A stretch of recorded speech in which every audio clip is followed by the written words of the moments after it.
క్రీస్తునందు సోదరి సోదరులారా, ప్రభువైన యేసు క్రీస్తు నామములో హృదయపూర్వక వందనాలండి. ముందుగా ఎంత మంచి సమయాన్ని ఇచ్చిన దేవునికి ప్రభువైన క్రీస్తు ద్వారా కృతజ్ఞత స్తుతులు చెల్లిస్తున్నానండి. అందరూ బాగున్నారండి. వాక్యం చదువుకొని ప్రార్థన చేసుకున్న తర్వాత పాఠంలోనికి వెళదామండి.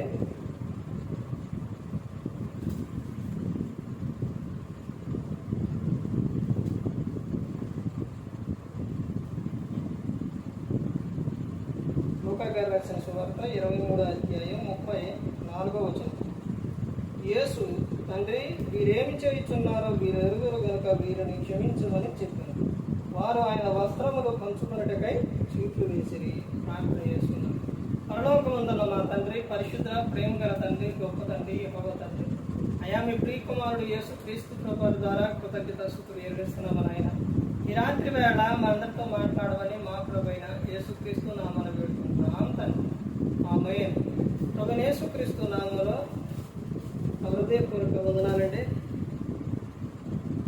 దేవుని కుమారుడు యేసుక్రీస్తు ప్రభువు ఈ లోకానికి వచ్చిన తర్వాత పరలోక రాజ్యం సమీపిస్తుంది కనుక మారు మనసు పొందమని ప్రకటింప మొదలుపెట్టారు. అంశం: క్రీస్తు చేసిన త్యాగం నీకు గుర్తున్నదా? క్రీస్తు త్యాగం నీకు గుర్తున్నదా? గుర్తుందా ఆయన చేసిన త్యాగం? యేసుక్రీస్తు ప్రభువు చేసిన త్యాగం మనందరినీ ప్రేమించి లోకానికి వచ్చి మనందరి కోసం ఆయన ప్రాణం పెట్టారు. ఆయన దేవుని కుమారుడు. ఇప్పుడు యేసుక్రీస్తు ప్రభువు దేవునికి కుమారుడు ఎలా అయ్యారు? దేవునికి కుమారుడు ఆయన ఎలా అయ్యారు? ఈ లోకంలోని కుమారుడు అవ్వాలి అని అంటే ఒకటి, తండ్రి తల్లికి పుడితే ఏమంటారు? కుమారుడు కుమార్తె పిల్లలు అంటారు. అలాగే దత్తత తీసుకుంటే పిల్లలు అంటారు. మరి దేవునికి యేసుక్రీస్తు ప్రభువు ఎలా కుమారుడు అయ్యారు? ఎలా కుమారుడు అయ్యారు అని అంటే, ఈ సృష్టి మొత్తము కూడా చేసిన తర్వాత ఈ సృష్టిలోని పరిపాలించడానికి ఈ రాజ్యం ఎవరిది అని అంటే దేవునిది. ఈ రాజ్యం, ఈ రాజ్యానికి రాజు కావాలి. ఎవరొచ్చినా కానీ శాశ్వతమైన రాజులే కానీ శాశ్వతమైన రాజు రాలా. రాజ్యానికి రాజు కావాలి కాబట్టి యేసుక్రీస్తు ప్రభువుని ఈ లోకానికి తండ్రి అయిన దేవుడు పంపించాడు. అయితే మరి ఈ రాజ్యానికి రాజుగా ఉండడానికి వెంటనే వచ్చేసి సింహాసనం ఎక్కడం అనేది అది ఎవరికి కూడా ఇవ్వదు. రాజ్యం కావాలి అని అంటే ఎన్ని ఉంటాయండి? ఎన్నో ఆపదలు ఉంటాయి, ఎన్నో యుద్ధాలు ఉంటాయి, ఎన్నెన్నో ఉంటాయి. దేవునికి కుమారుడు యేసుక్రీస్తు ప్రభువు ఎలా అయ్యారు అని అంటే, ఒకటి, అందులోని ఈ రాజ్యానికి రాజుగా యేసుక్రీస్తు ప్రభువు లోకానికి వచ్చారు. ఆ రాజ్యమే ఏది అని అంటే సంఘము ద్వారా దేవునికి కుమారుడు అయ్యారు యేసుక్రీస్తు ప్రభువు. తర్వాత ఇంకొక విషయం ఏంటంటే, ఎలా కుమారుడు అయ్యిండనంటే, యేసుక్రీస్తు ప్రభువు శిలువలో మరణించి తిరిగి పునరుద్ధానుడై లేచారు. కాబట్టి పునరుద్ధానము ద్వారా దేవునికి ఆయన ఏమైండు? కుమారుడు అయ్యాడు. ఒకటి, సంఘము ద్వారా దేవునికి కుమారుడైంది. అంటే సంఘము అనగా క్రీస్తు ఏంటంటే, క్రీస్తు శరీరం. అర్థమైందండి? ఆ సంఘానికి కాపరిగా, సంఘానికి నాయకుడుగా, రాజ్యానికి నాయకుడుగా యేసుక్రీస్తు ప్రభువు వచ్చారు. తర్వాత పునరుద్ధానము ద్వారా దేవునికి కుమారుడుగా యేసుక్రీస్తు ప్రభువు ఆయన పిలువబడ్డారు. ఎలా కుమారుడైనంటే పునరుద్ధానము ద్వారా కుమారుడు. ఈ విషయం చాలా లోతైన విషయం అండి. క్రీస్తు త్యాగం నీకు గుర్తుందా అంటే ఈ రోజున మనిషి యేసుక్రీస్తు ప్రభువారు చేసిన త్యాగం మనిషి మరిచిపోయారు కాబట్టి తమ ఇష్టానుసారంగా జీవించేస్తున్నారు, లోకానుసారంగా జీవించేస్తున్నారు. దేవుడు అంటే భయం లేకుండా, భక్తి లేకుండా జీవిస్తున్నారు. నువ్వు ఆపదలో ఉన్నావంటే, నువ్వు అనారోగ్యంగా ఉన్నావంటే నిన్ను కాపాడింది, రక్షించింది యేసుక్రీస్తు ప్రభువారు. కానీ ఆ త్యాగం మనిషికి గుర్తులేదండి. ఏదన్నా ఒక అవసరం అయిందనంటే ప్రభువుకి ప్రార్థన చేసిన తర్వాత, యేసుక్రీస్తు ప్రభువారి ద్వారా మా అవసరం తీర్చిన తర్వాత మనిషి ఏమైపోతారంటే ఆ కృతజ్ఞత అనేది మర్చిపోతారు. 10 మంది శుద్ధులయ్యారు, వారిలోని ఎంతమంది కృతజ్ఞతాస్తుతులు చెల్లించడానికి వచ్చారంటే ఒక ఆయన మాత్రమే వచ్చాడు. అతను కూడా అన్యుడు. నీ జీవితంలో, మనందరి జీవితంలో దేవుడు ఎన్నో అద్భుతాలు చేశారు. మనందరి కోసం సిలువలో ప్రాణం పెట్టారు. మన త్యాగం గుర్తుంటే నువ్వు క్రీస్తుని గురించి చెబుతావు, క్రీస్తుని గురించి ప్రకటిస్తావు. క్రీస్తు చెప్పినట్టు, క్రీస్తు అడుగు జాడల్లో నువ్వు నడుస్తావు. ఇక్కడ ఏమని చెబుతున్నారంటే, తండ్రి వీరు ఏం చేయుచున్నారు, వీరు ఎరుగురు కనుక వీరిని క్షమించమని చెప్పారు. ఒక వ్యక్తిని క్షమించాలి, ప్రేమించాలి. ఎందుకనంటే లోకం శాశ్వతం కాదండి. లోకంలో ఉన్నంత కాలం కూడా నువ్వు కక్షలు, భేదాలు, అసూయలు పెట్టుకోకూడదు.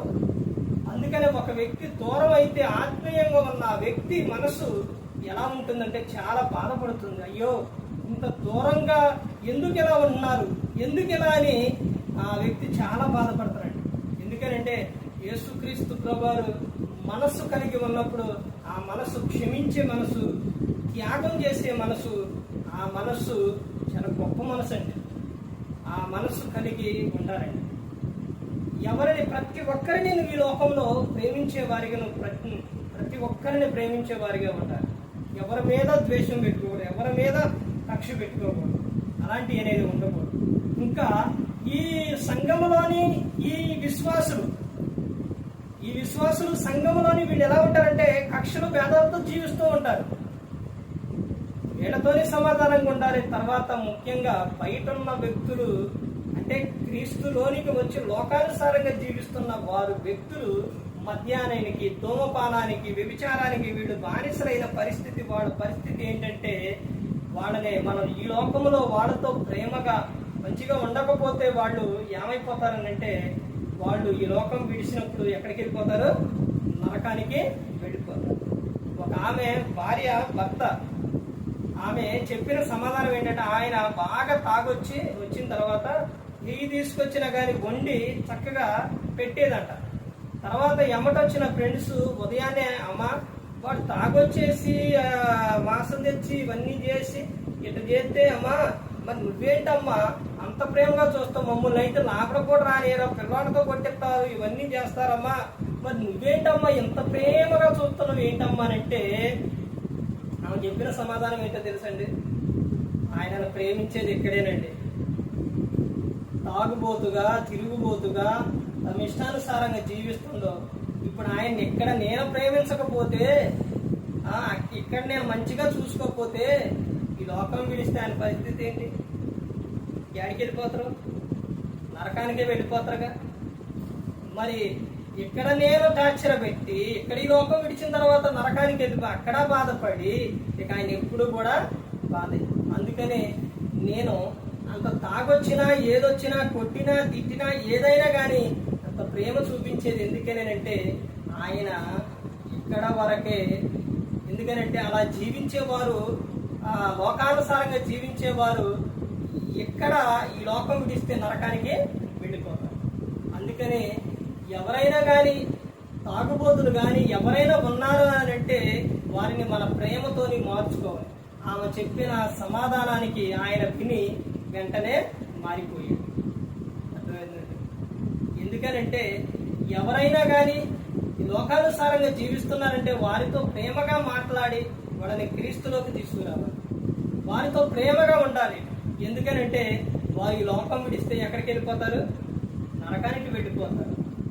ఇదిగో నీ కుటుంబంలో తాగుపోతుండా, తిరిగిపోతుండా, తిట్టిపోతుండా వాళ్ళతో ప్రేమగా ఉండు.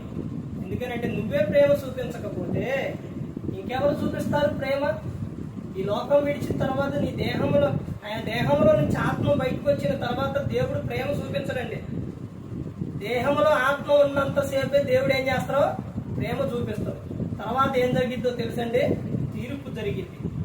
దేహంతో జరిగించిన దానికి లెక్క చెప్పాలి. దేవుడు యేసుక్రీస్తు ప్రభు అందరికి అవకాశాలు ఇస్తుండండి.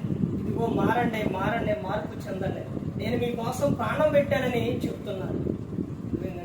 అందుకని క్రీస్తు త్యాగం నీకు గుర్తుందా?